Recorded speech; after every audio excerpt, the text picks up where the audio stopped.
Olha aí, meu amigo, saiu uma notícia que vai deixar o governo Lula saltitando de alegria. O Fernando Haddad rindo de orelha a orelha. O resultado do mês de janeiro, o resultado fiscal, que trouxe um superávit de 104 bilhões de reais, meu amigo. Que coisa impressionante. O governo Lula tendo esse superávit aqui, que é o maior mês de janeiro da história, da série histórica, no caso do real, obviamente, mas um resultado impressionante, né? Será que é tão bom assim?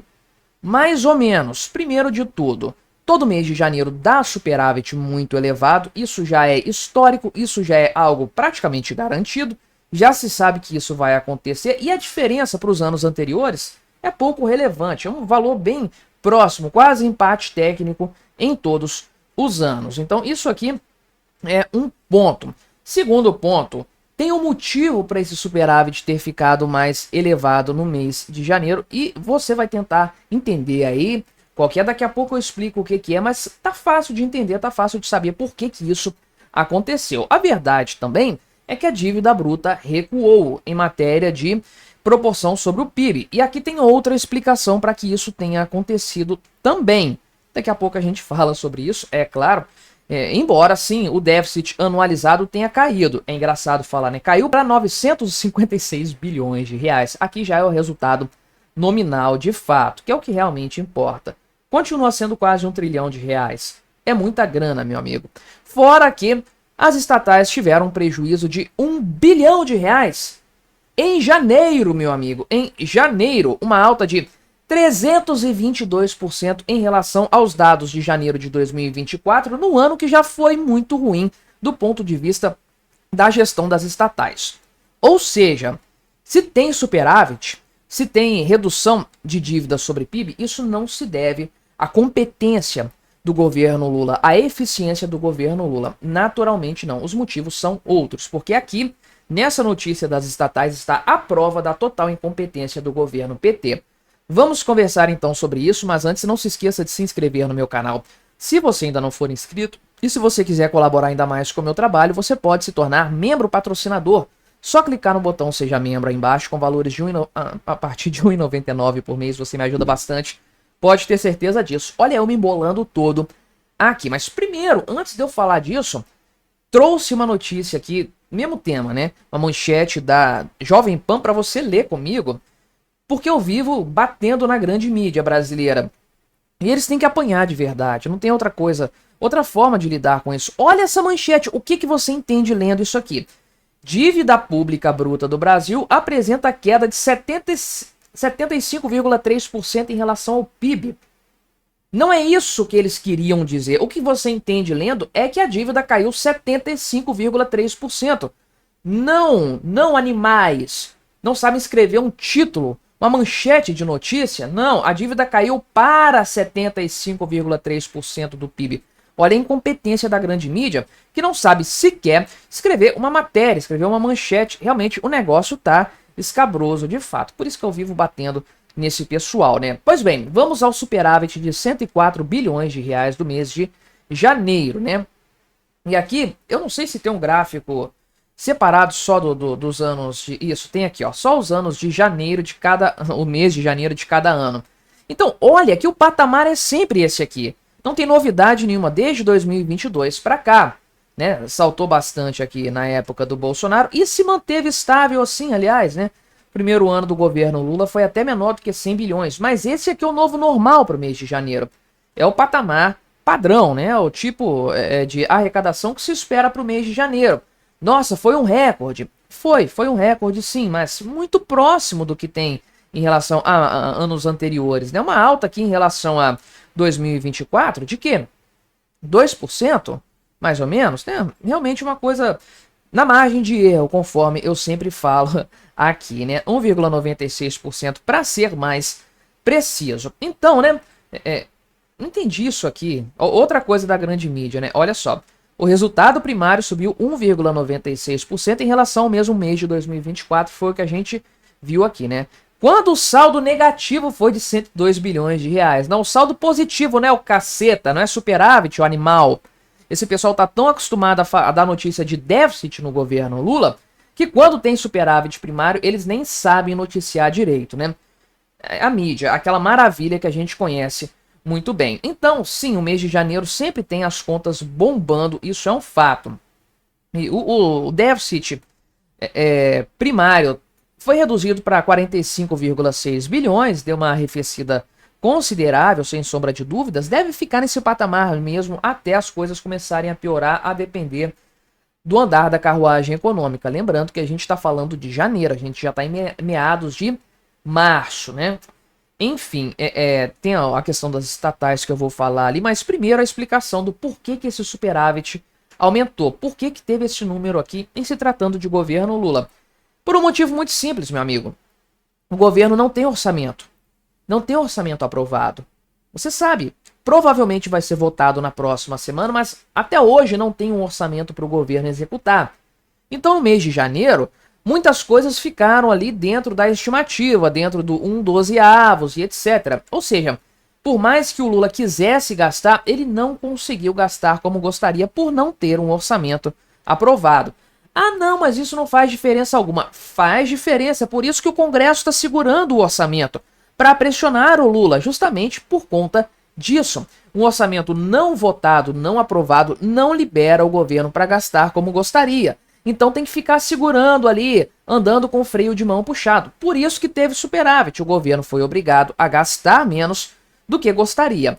E a alta receita vem de impostos e coisas do tipo que acontecem no mês de janeiro. Você tem um fechamento, né, do mês do ano anterior, o último trimestre e a consolidação do ano para haver ajuste de lucro. Tudo isso acaba sendo considerado quando a gente pensa no aumento das receitas. Então aqui não tem mérito nenhum do governo Lula. Se ele tivesse com o orçamento em mãos, o superávit provavelmente teria sido até menor do que o do ano passado. Mas teria superávit porque sempre tem. É normal, o mês de janeiro é para criar gordura para ser consumida no resto do ano. Então, o governo Lula conseguiu aqui com a ajudinha do Congresso, querendo ou não, uma gordurinha até maior, né? E isso faz com que a dívida bruta recue para 75,3% também. Mas não só isso, tá? Você pode ver que o patamar da dívida aqui, isso aqui é a das estatais, né? Acho que não tem o gráfico da dívida aqui pra gente olhar, não. Acho que aqui vai ter, né? O percentual. Tem também não, mas enfim. Esse percentual aqui de 75,3% é sobre o PIB. A grande mágica, a grande explicação para ter esse patamar caindo é a alta completamente inexplicável do PIB. Ele está crescendo pra caramba, sabe-se lá como. A base de que tortura numérica, muita tortura sem sombra de dúvidas. Então o PIB cresceu 3,4% no ano passado. A tendência é que a relação dívida-PIB diminua de fato. Você faz isso de duas formas, ou com as duas ao mesmo tempo, que seria muito melhor. Reduzindo a dívida, reduzindo o gasto e aumentando o PIB. E de fato a dívida aqui teve uma leve queda, que também não é muita coisa não. Uma coisa muito absurda não, porque estamos falando de um patamar pandemia ainda, né? E chegamos a mais de 1 trilhão, 1 trilhão e 100 mil aqui, 100 bilhões, né? Em determinado período do governo Lula, agora que começou a cair, vai dar uma estabilizada num patamar alto, até porque a taxa de juros está subindo. Então o serviço da dívida fica mais caro. Mas essa proporção, esse percentual tende sim a cair na medida em que o governo Lula vai maquiando os dados do PIB. Aí a relação fica mais favorável, sem sombra de dúvidas. Novamente, não tem nada a ver com o mérito do Lula, só se for o mérito de maquiar os dados do PIB. Aí realmente o Márcio Postman tirou de letra nessa história. Agora a gestão das estatais, meu amigo, teve um resultado bizarro, né?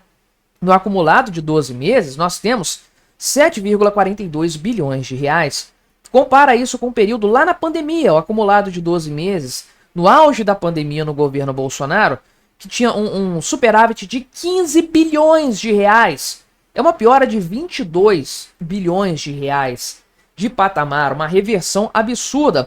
E na verdade, se você olhar, as estatais estão o tempo todo no governo Lula, esse período todo aqui é do governo Lula, em déficit no tempo todo, e estiveram o tempo todo em superávit no governo Bolsonaro. Precisa de mais algo? Precisa de mais alguma explicação? Uma queda absurda aqui no resultado, um déficit de 1 bilhão em um mês, uma alta de 322% em relação ao resultado do ano anterior, né? É realmente uma coisa completamente bizarra, né? Esse aqui é o acumulado, né? O tanto que aumentou esse acumulado de 12 meses, uma coisa completamente insana.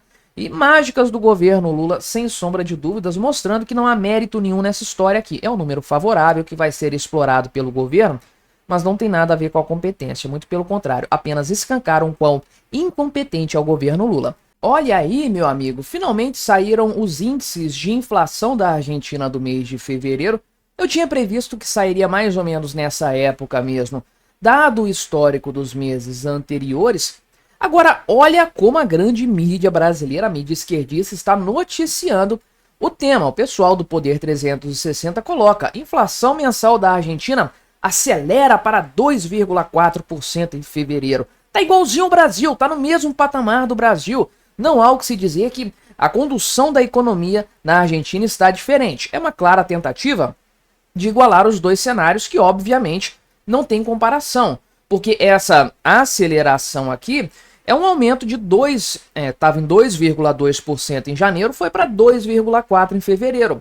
No cômputo geral, no contexto geral, não é muita coisa. É praticamente uma estabilidade, aquela flutuação normal dentro desse cenário, dentro do patamar em que a economia argentina se encontra hoje. Totalmente o oposto do Brasil, que teve uma alta aí de 1,3, 1,2 ponto percentual de um mês para o outro, que é muito mais relevante, muito mais substancial do que essa alta aqui da Argentina, e também no contexto brasileiro. A forma mais honesta mesmo de tratar a notícia é como ela deve ser tratada. O pessoal da CNN acertou. Inflação anual da Argentina em fevereiro cai ao menor nível em quase 3 anos. Sim, é uma análise da janela de 12 meses, que é o que realmente nos importa no atual cenário.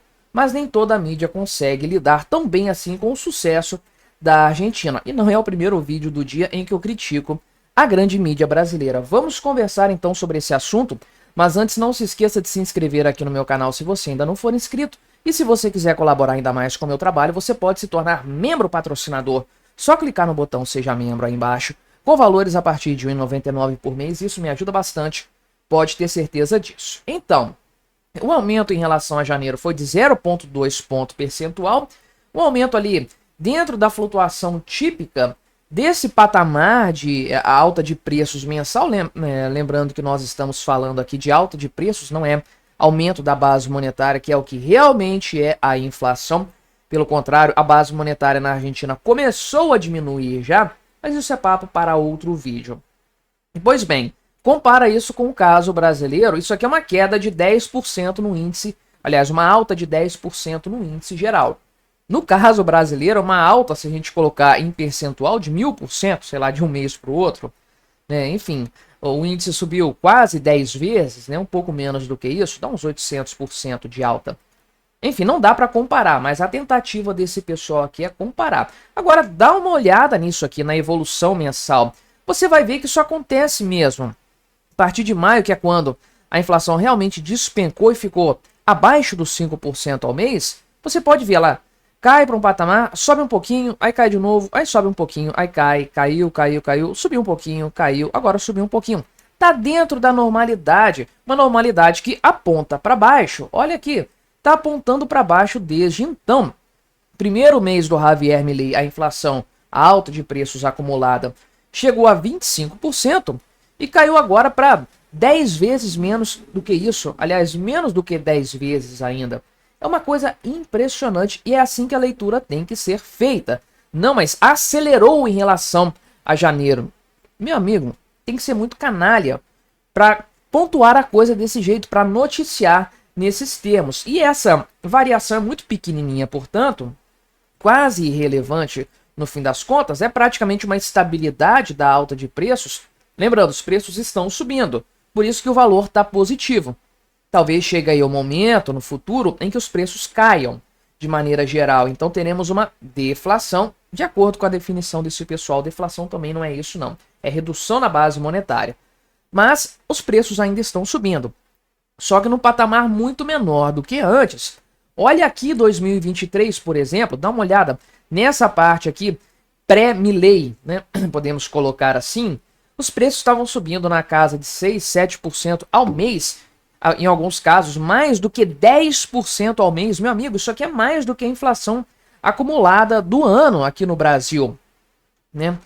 É uma coisa completamente descontrolada. E isso com preços controlados pelo governo via subsídios. Então o governo estava despejando dinheiro na economia para controlar os preços, para bancar o prejuízo que as empresas estavam levando, e ainda assim a inflação estava disparando nesse patamar. Olha como que a situação ficou agora com Javier Milei. Não tem nem o que se mostrar a esse respeito. Mas o que importa mesmo, em se tratando de um país com esse vai e vem inflacionário, uma situação que chegou a ter 25% de inflação em apenas um mês, depois caiu para 21, 20 mais ou menos, ficou muito alto, portanto, durante muito tempo, é uma janela temporal de 12 meses para ter uma análise melhor da evolução dos preços nesse período. Aí a gente consegue ver a mágica acontecendo. Pois bem, vamos olhar então, né? Veja aqui que nós chegamos ao patamar de 66,9% de inflação. O mês passado, o acumulado de 12 meses em janeiro, pela primeira vez ficou abaixo dos 100% neste governo Javier Milei. Então, é uma coisa muito positiva. Olha a queda que nós temos desde o ápice que foi lá em abril. Olha essa curva de queda de inflação acumulada. Isso aqui é impressionante. Lá no máximo estava quase 300%. Olha aqui, 289,4%. Isso aqui, com 4, 5 meses do governo Milei, estava nesse patamar. Agora que a gente tem 1 ano e 3 meses, caiu para 66%, que é muito melhor do que quando o Milei assumiu o mandato dele. Estava mais ou menos aqui na casa dos 100%. Olha só, essa linha tracejada aqui é 100%. Então veja que esse patamar é o menor desde 2022. Eu acho que é por aqui mais ou menos, nem sei se é nesse mês de setembro aqui de 2022. Colocaram esse patamar, não sei exatamente o que é aqui. Vamos ver nessa outra notícia qual que era o recorde anterior, junho de 2022. Olha aqui. Sim, mais ou menos nessa parte aqui, estava em 64% a inflação da Argentina. E vai cair também. Vai voltar para patamares aqui em breve, lá do começo de 2022, talvez até de algum período aqui em 2021, e depois vai retroceder para uns 30% no final do ano, provavelmente. Porque olha só, a janela temporal que nós estamos considerando é de fevereiro de 2025 até março de 2020, aliás, de março de 2024 até fevereiro de 2025, falando na ordem correta aqui, né? Então a gente tem esses meses bastante altos aqui ainda na consideração, né? Temos o mês de março e o mês de abril, com inflação, acho que abril já estava abaixo dos 10%, mas março estava acima ainda. Então esses meses vão sair, provavelmente para entrar no lugar deles, 2%, 3%, talvez, a depender do mês, a depender das circunstâncias. E aí vai dar uma queda muito grande nesse índice acumulado de 12 meses também. Ainda que os canalhas venham dizer que acelerou em relação a fevereiro. Beleza! E o acumulado de 12 meses? Tá como? Isso aqui é o que realmente importa. Veja que o caso brasileiro é o exato oposto disso aí. O acumulado de 12 meses está subindo. É descontrole que nós temos aqui no Brasil, enquanto que na Argentina nós temos uma economia muito bem estabelecida dentro de bases econômicas monetárias muito sólidas. E depois do mês de maio também a tendência é que haja uma queda assim nesse índice, porque olha, mês de maio nós tivemos 4%, o mês de junho, salvo engano, foi 5%, então tem tudo para ser menor do que isso ainda, 2, 3%, conforme eu falei. Então maio, junho, julho, agosto, até chegarmos em agosto desse ano, a tendência é que haja uma queda acentuada nessa curva aqui. Não sei como as coisas vão estar até lá. Se tiverem melhorado bastante, se a economia estiver crescendo bem, provavelmente nós veremos uma queda acentuada por outros fatores de fato. No caso, mas a economia vai crescer, isso vai aumentar a inflação. Não é o que está acontecendo no Brasil? Está acontecendo no Brasil porque o PIB só está crescendo aqui por causa de gastos estatais, por causa de dinheiro sendo impresso do nada. Na Argentina, o governo estancou a impressão de dinheiro em meados do ano passado, e a economia está crescendo, as empresas estão crescendo, a produtividade está aumentando, a riqueza do povo, a renda está aumentando de uma forma natural. Então, quando você tem esse cenário de uma expansão da economia orgânica, natural e uma base monetária estável, você tem uma queda de preços. É natural que isso aconteça. Aumenta a disponibilidade de itens na economia, a oferta, o preço de tudo isso tende a cair, uma vez que a moeda não está se desvalorizando. Pelo contrário, o peso argentino está se valorizando. Então, muito cuidado ao ler qualquer notícia sobre a Argentina. O viés é muito pesado e esse tipo de sem vergonhice da mídia sempre vai acontecer, tentando pintar como negativo um resultado que é muito, mas muito positivo. Olha aí, meu amigo, o Lula anunciou que vai rolar agora sim o projeto de isenção do imposto de renda para quem ganha até 5 mil reais. Pois é, quase 3 anos depois da promessa ser feita, agora parece que a coisa vai ganhar corpo. Lula prometeu que o projeto vai ser apresentado no dia 18 de março, tá chegando meados da semana que vem. Pois é, meu amigo, então o Lula tá empurrando o negócio com a barriga, não sei se vai rolar já de uma vez. O que eu sei é que já estamos com 3 meses praticamente e vamos fechar o terceiro mês, sem dúvidas, sem reajuste da tabela do imposto de renda. Então quem recebe 2 salários mínimos já está pagando imposto de renda desde janeiro. Então cadê a promessa do Lula? Não só ele não cumpriu ainda, está enrolando para fazer isso, como sequer reajustou a tabela do ano passado para dar uma aliviada para a galera. E aí depois não se entende por que o governo teve um superávit recorde em janeiro.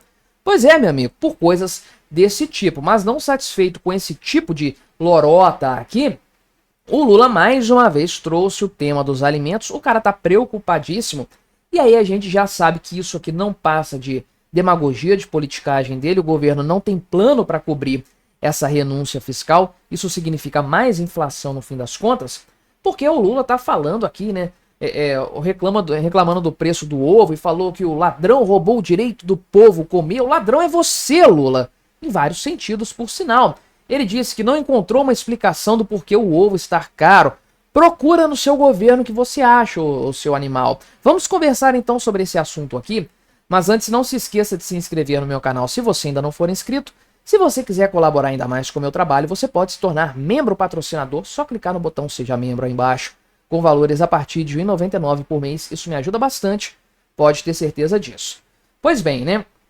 O Lula participou de um evento aqui hoje, sexta-feira, dia 14, foi um anúncio aqui de investimentos, né, no SAMU, aqui, 243 milhões de reais em novas ambulâncias para o SAMU, lá em Sorocaba, em São Paulo. Por isso que ele tá com esse bonezinho ridículo aqui do SAMU, 192, etc. E ele falou aqui o seguinte, né, que vai apresentar no dia 18 de março, né, em breve, portanto, a medida isentando a população que recebe até 5 mil reais do famigerado imposto de renda. O Lula disse que o governo quer salvar o povo de pagar imposto de renda, enquanto muita gente rica só nega. Não, assim, o rico não pagar imposto como o governo gostaria não significa sonegação. Sonegação é um crime dentro da previsão legal brasileira. Não que eu concorde com isso, tá? Eu sou um libertário, para mim imposto é roubo.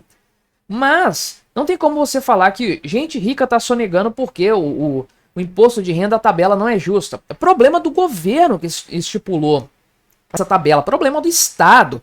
Quem paga não tem nada a ver com isso não, meu amigo. Mas esperar que o Lula seja justo, seja coerente, seja lógico, é esperar demais, né? Então, essa proposta aqui, ao que parece, né, vai elevar o benefício da isenção até quem ganha 5 mil reais. A gente sabe disso aqui, que é outro ponto, porque o Lula prometeu isso lá em 2022. Por mais que a gente considere o cumprimento dessa promessa em janeiro de 2023, quando ele assumiu o mandato, 5 mil reais hoje valem muito menos do que 5 mil reais lá em janeiro de 2023. Então o Lula não estaria cumprindo a promessa eleitoral dele, não. Estaria cumprindo com uma defasagem, inclusive monetária, e representa uma renúncia fiscal menor, sem sombra de dúvidas. E tem outros fatores, mas eu gostaria de ver as faixas de alíquota certinho para saber exatamente de que forma o imposto de renda vai se comportar dali em diante, caso isso aqui seja aprovado, obviamente. E aí vem a questão da renúncia fiscal. O governo vai perder muito dinheiro com isso aqui. De onde que vai vir esse dinheiro para cobrir essa renúncia? Diz o governo que já tem estratégias, já tem propostas aí para cobrir todo o valor. Primeiro que o governo não consegue prever com total certeza qual vai ser a renúncia fiscal, até porque esse governo é péssimo em fazer previsões. Lembre-se, o governo Lula previu para o ano passado 50 bilhões de reais de ganho de receita com o voto de confiança do CARF, né, o voto de qualidade, aliás, do CARF, e conseguiu menos de 1 bilhão de reais no final do ano. Isso é um absurdo completo. Para mim, é motivo para impeachment. Um governo apresentar uma previsão tão errada assim.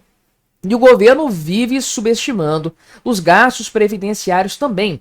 Levam até puxada de orelha lá da instituição independente do Senado Federal, que analisa o orçamento e tudo mais, por causa disso, porque colocam despesas subestimadas, obviamente subestimadas. Então o governo não tem a menor condição de prever isso aqui com algum grau de certeza.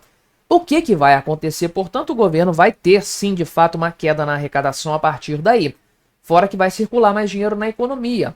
Tudo bem que o que o governo capta via impostos também circula, não faz muita diferença assim na prática. Mas o fato é, um governo mais endividado, o déficit maior, isso vai elevar a necessidade de imprimir dinheiro, circular dinheiro na economia. E aí, meu amigo, você vai ter o que a gente sabe muito bem, a consequência maior disso, que é aumento de preços.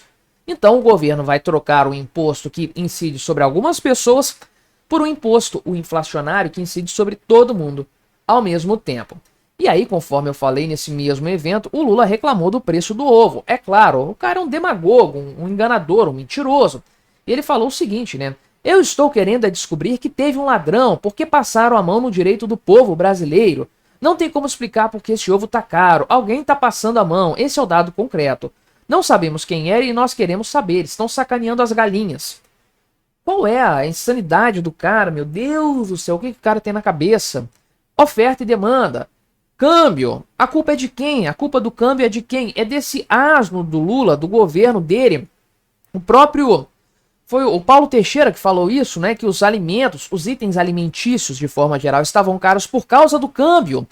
E eu falei, ele assumiu que a culpa é do governo Lula, porque o câmbio está elevado por causa do Lula. Ah, não, é por causa do Trump, né? O Trump era presidente lá em novembro do ano passado, quando a coisa começou a desandar completamente, né? E ele falou o seguinte, né? Que, não é por causa do calor, porque aqui... ele falou que não, mas fez calor ano passado e etc.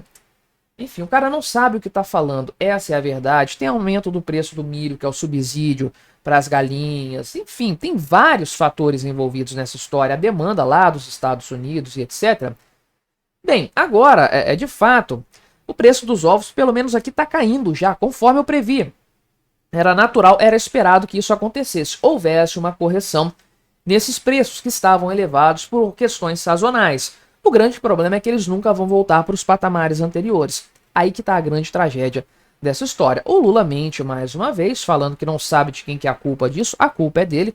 Como sempre acontece em matéria econômica, ele é o grande responsável por isso aqui. Ele e o seu desgoverno estão quebrando o Brasil muito rápido. E o problema seria mais facilmente resolvido sem governo Lula, sem sombra de dúvidas. E aí quando ele junta esse negócio de isenção do imposto de renda aqui, por pura politicagem, sem nada técnico por trás, sem um programa efetivo de austeridade, de corte de gastos, a gente sabe muito bem para onde que essa história vai nos levar. Olha aí, meu amigo, mais uma vez os fundos de pensão estatais estão sob a mira do Tribunal de Contas da União, do Congresso Nacional, da sociedade brasileira e, é claro, das partes mais interessadas, que são os funcionários que estão ligados a esse fundo, no caso, o Previ, ou a Previ, que é a Caixa Previdenciária dos Funcionários do Banco do Brasil. Pois é, eu já falei sobre isso aqui no canal, é um negócio que está repercutindo muito por causa da queda absurda que esse fundo sofreu no ano passado, que foi justificado de uma maneira muito meia boca pelos responsáveis, pelos gestores, gente, do governo Lula, obviamente. E é uma queda que está muito relacionada à sobreexposição desse fundo à renda variável, que é um negócio engraçado, né? Um fundo de aposentadoria, de pensões, estar atrelado à renda variável é uma coisa um pouco arriscada, e principalmente quando a gente olha para os ativos envolvidos. E sim, tal como no caso da Cosan, estamos falando aqui de uma exposição grande a Vale, novamente com interesses políticos. Mas não só isso, tem mais coisa nessa jogada também. E é realmente uma gestão temerária, conforme diz o pessoal da oposição ao governo Lula. E provavelmente isso aqui ainda vai repercutir mais, porque é um caso muito sério. Vamos conversar sobre esse assunto aqui, mas antes não se esqueça de se inscrever no meu canal se você ainda não for inscrito. E se você quiser colaborar ainda mais com o meu trabalho, você pode se tornar membro patrocinador, só clicar no botão Seja Membro aí embaixo, com valores a partir de R$ 1,99 por mês. Isso me ajuda bastante, pode ter certeza disso. Pois bem, esse negócio da Previ vem se arrastando há algum tempo, acho que no final do ano passado, porque já tinha informações sobre prejuízos grandes em dezembro do acumulado até novembro do ano passado. Então é um negócio que já está circulando há algum tempo e o Tribunal de Contas da União fez um relatório preliminar. Claro, isso aqui é de fato uma auditoria séria, o fundo já está sendo auditado há algum tempo, isso aqui é por parte da galera técnica do Tribunal de Contas da União. Eu sempre digo, o parecer, a palavra final é dos ministros, que são políticos. Então tem um interesse político nessa história, foi assim lá com o pé de meia, por exemplo, que era uma clara pedalada, mas os ministros do Tribunal de Contas da União deram aquela aliviada para o lado do Lula. Mas enfim, o relatório preliminar que o pessoal da CNN conseguiu com exclusividade, estou olhando aqui no site deles, mostrou, dentre outras coisas, é uma coisa importante de olhar, a gente não tem muitas informações sobre o que consta na carteira acionária do Previ, mas eles compraram participação acionária na Vibra, não é? Ou seja, isso aqui, essa Vibra aqui é a antiga BR Distribuidora. Então, isso aqui provavelmente contrariou a política desse fundo aqui, do Previ, relacionado à política de participação em renda variável. Então, é um problema sério, com certeza isso, né? Vou até dar uma olhada nos valores, se é que há valores aqui de fatos expostos, né? Então sim, tem aqui o percentual. Olha, a Previ tem 5,24% de participação acionária na Vibra, sendo que no começo de 2024 estava em 3,3%.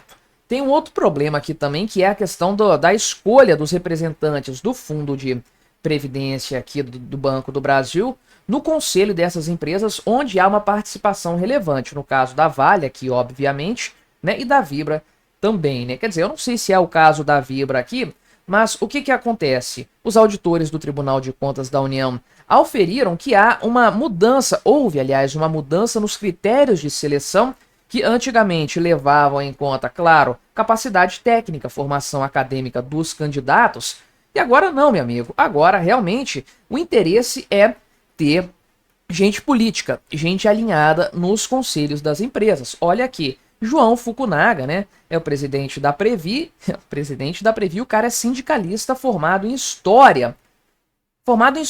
Qual qualificação esse cara tem para ser presidente da Previ e para ocupar assentos nessas empresas? O que ele entende desses negócios? O que ele entende de administração de empresas, de pensamento estratégico? Pois é, meu amigo, é um negócio realmente muito complicado. Lembrando aqui, né, o Previ tem 84 mil funcionários do Banco do Brasil participando, colocando dinheiro, e 109 mil pessoas que são beneficiárias, né? E o grande problema mesmo das contas do Previ foi o absurdo prejuízo que a empresa sofreu, aliás, que o fundo sofreu, que foi de 17,6 bilhões de reais de déficit no chamado Plano 1, que é onde há esse problema, onde ele foi identificado de fato, né? Então, esse fundo aqui rendeu, o fundo de forma geral rendeu 2%, né? O prejuízo aqui foi de 14 bilhões na época dessa notícia, que é uma notícia antiga, tá? Essa daqui, averiguando o que tem no fundo da Previ, é uma notícia antiga, nem tinha informação aqui ainda sobre a Vibra, coisa que apareceu recentemente. Mas aqui o caso, de fato, é a participação da Vale, né? O quanto que esse fundo aqui tem na carteira previdenciária, não dá para saber exatamente do que ele é composto, né? Aliás, aqui essa sobreexposição à renda variável é um negócio muito estranho, porque, primeiro, esse Previ 1 aqui, o plano 1, é o mais importante da carteira do fundo de previdência, é o plano mais importante da carteira total do fundo de previdência, E ele tem uma exposição de quase 28% em renda variável. Isso aqui é muita coisa, meu amigo. Muita coisa para um fundo previdenciário, um fundo de pensão. Principalmente se tratando do Brasil, caramba, que vive tendo renda fixa muito atrativa. Índices aí de correção, seja o IPCA, seja a própria taxa Selic, muito elevados tipicamente. Qual é o sentido de você em 2024 aportar tanto em empresas desse ramo, né, dos ramos em questão, sendo que você tem uma taxa Selic muito atrativa que tudo indicava permaneceria por muito tempo. Olha a lucratividade que teria sido obtida só com taxa Selic, né? Mas enfim, tem lá os mecanismos. Ah, não, mas é porque tem que diversificar e tudo mais. Se você olhar outros fundos, eu acabei não separando a notícia aqui que mostra a comparação com outros fundos, mas a participação tipicamente é de uns 5% em renda variável. Tem a pimentinha ali no meio, mas é muito pequeno comparado com o todo, que é de uma coisa muito mais estável, muito mais segura.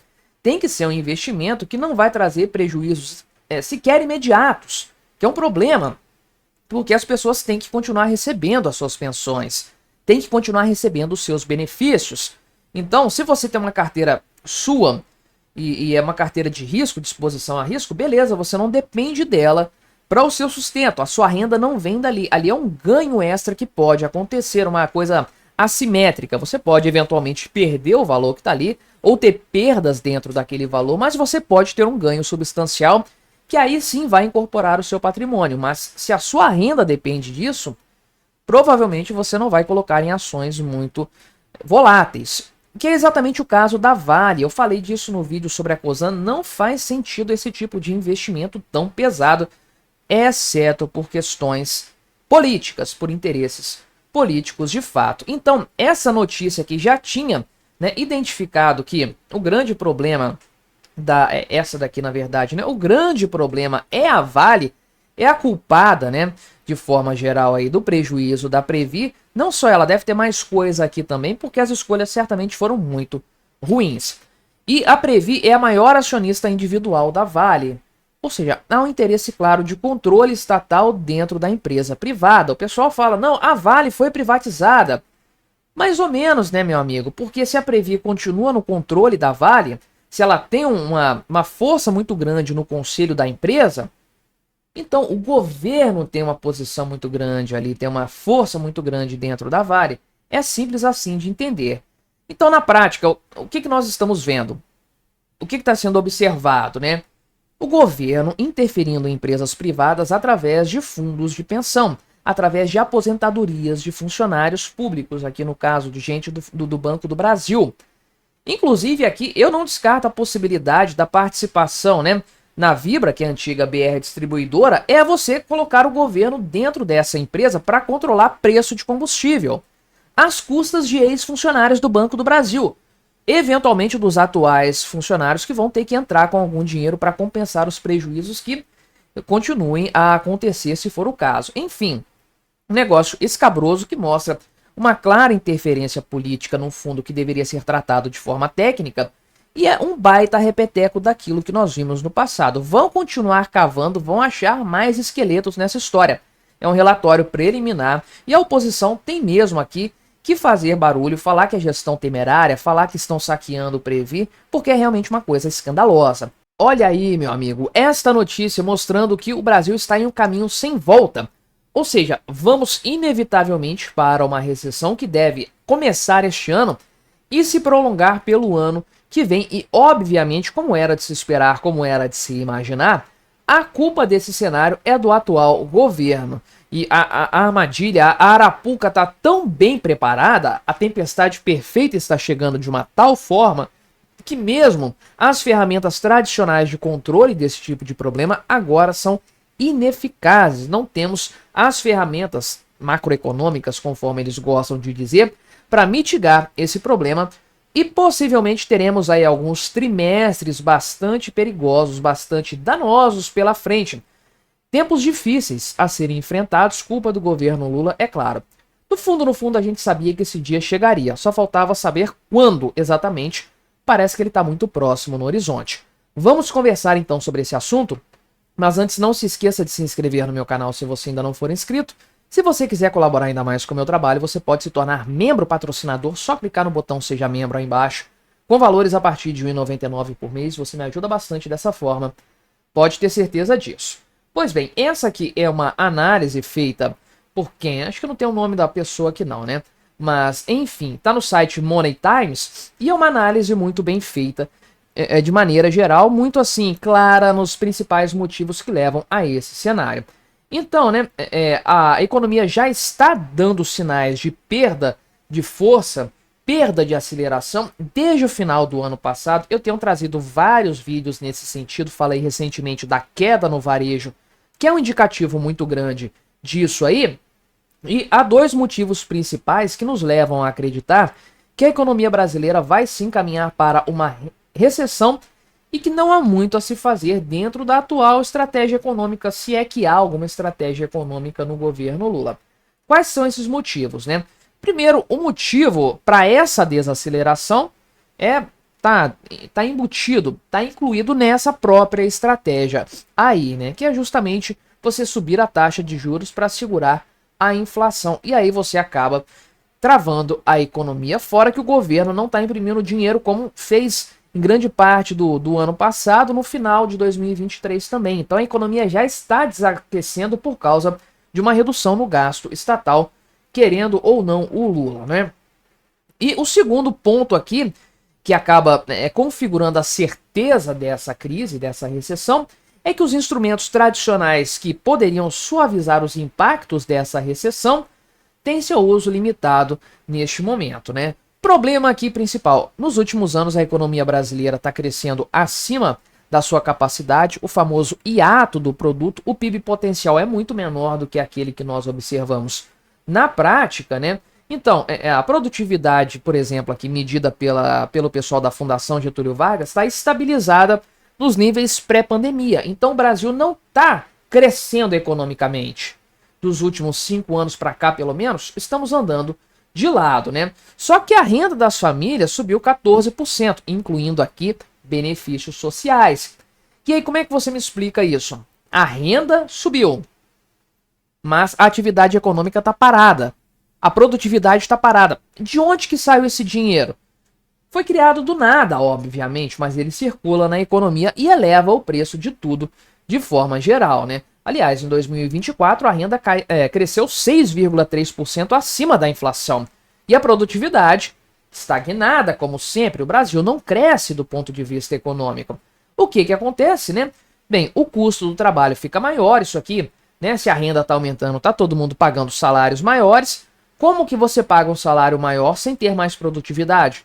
Aumentando o preço, fazendo a sociedade pagar por isso aí. Então, os preços aumentam de forma geral e aí, meu amigo, a coisa realmente desanda. Então, a taxa de juros lá na época da pandemia chegou a 13,75%, né? Depois ela começou a cair para 4, não chegou a cair nesse patamar, né? A inflação caiu para isso aqui, mais ou menos, acima do teto da meta. Então, o Banco Central reverteu a tendência de queda, começou a subir a taxa Selic de novo, né, desde meados do ano passado, e provavelmente vai chegar aos 15%. Nós já ultrapassamos isso aqui, tá? Esse patamar lá no auge da pandemia já foi ultrapassado. Nós já estamos... O governo Lula é pior do que a pandemia. Eu sempre falo isso aqui do ponto de vista econômico, né? Então...